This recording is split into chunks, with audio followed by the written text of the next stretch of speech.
একবার ছাত্রদেরকে শুধু বলা হোক মুখের বলি দিয়ে তাদেরকে সম্মানী দেওয়া হবে।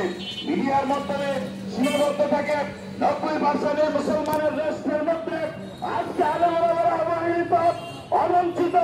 আমি এখান থেকে আজকের এই কুমিল্লা থেকে প্রেস ক্লাব থেকে জানান দিতে চাই, অচিরে আমাদের ইসলামিক ফাউন্ডেশন আইনসিসি গ্রামের রাজস্ব দেবে চাই, ঠিক কিনা? আখিরি দেওয়ানা আলহামদুলিল্লাহ রাব্বিল আলামিন।